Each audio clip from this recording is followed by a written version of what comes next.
First at 5, the governor now declaring a state of emergency as we brace for the impact of statewide winter weather. Good evening, I'm Ashley Ryan. Tonight we have team coverage on what everyone is talking about. Across the state, crews are ready, getting ready just in case it gets dicey with the cold temps. We'll check in with News 4's Emily Deanne and Cameron Limes coming up, but we start with the most accurate weather team. And Dave, you've been watching this for days. It's really been pretty fluid on what could play out here in the Lowcountry. Now it's kind of looking like a lot of areas might get lucky when it comes to missing out on the ice. I'm certainly hoping so, Ashley, and we are looking at this storm coming in over the weekend, especially Saturday into Sunday, and we're going to be on the extreme southern end of this storm, and the southern end of the storm is the warmer end of the storm, so we've really got to get a lot of cold air in here to get those temperatures cold enough for any frozen precipitation. And it may not happen. Let's go ahead and take a look at what we have for you. We do have our next weather maker, and that's going to be coming in this weekend. There's going to be rain coming up from the south and west, and the cold air is going to be coming in from the north. Will there be enough cold air to cut under that rain to change it over to sleet and freezing rain? At this point, I don't think there's going to be a whole lot. It's going to be all rain closer to the coast.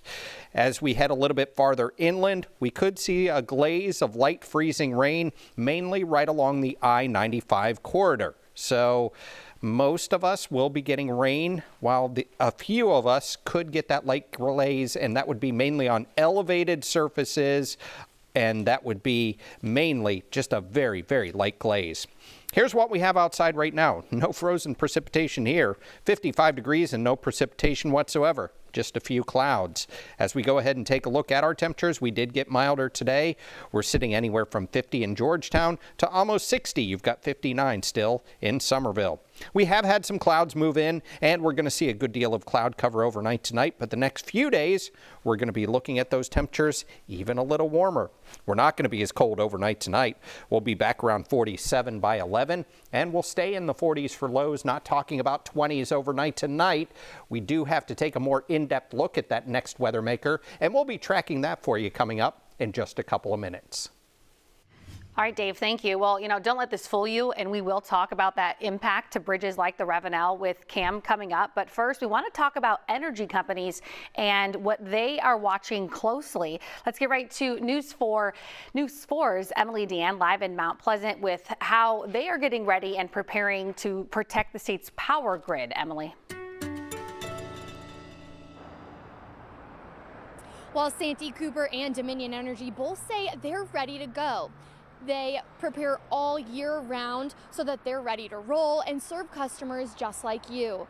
The Santee Cooper state-owned utility has moved to operating condition 4, signaling a possible threat to the electrical system from cold temperatures and freezing precipitation expected January 24th and 25th.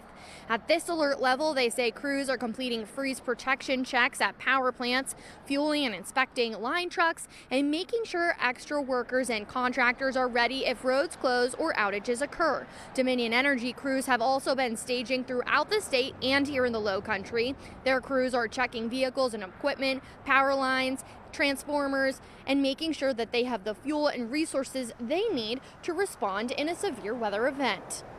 So we already have some mutual aid crews on standby. We have them for our distribution crews that serve our direct serve customers, like our homeowners that get a Santee Cooper bill, but we also have them online for our transmission crews because we create power for most of the state.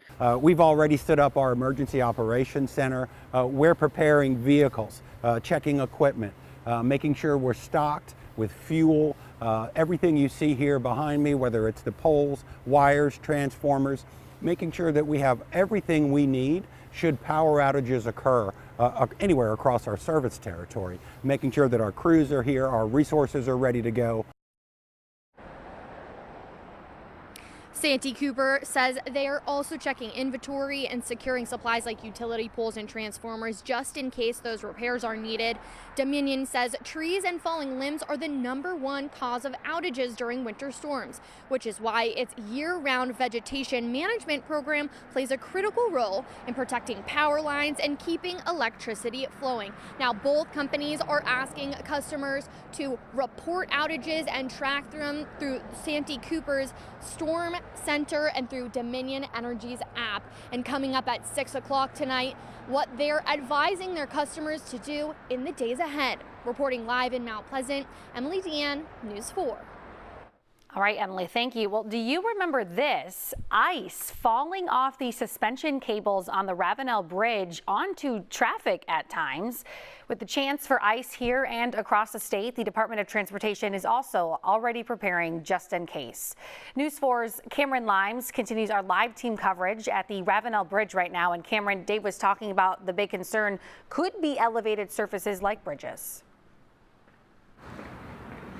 Yeah, that's right, Ashley. And as you can see, that bridge right behind me just last month was shut down for hours because of that freezing fog, as many people will remember.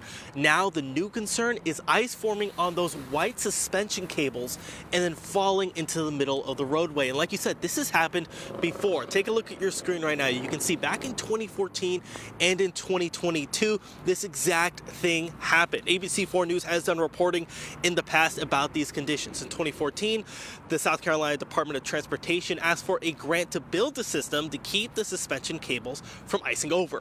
That grant never coming through. Lawmakers at the time claiming it would be too expensive to maintain, but they do realize ice buildup is still a threat, and they plan on monitoring the bridge throughout the weekend. We have seen those icicles form, and in that case, local law enforcement together with DOT may have to make the decision to shut that roadway down for the safety of folks if we see ice falling off the bridge. We have cameras that are there on the bridge. And the DOT has more than 60,000 tons of salt and 1,200 pieces of equipment on standby to help treat the roads and bridges. And tonight at 6, what drivers should be looking out for tomorrow and the day after as we prepare for this winter weather. Live from the Ravenel Bridge, Cameron Limes, News 4.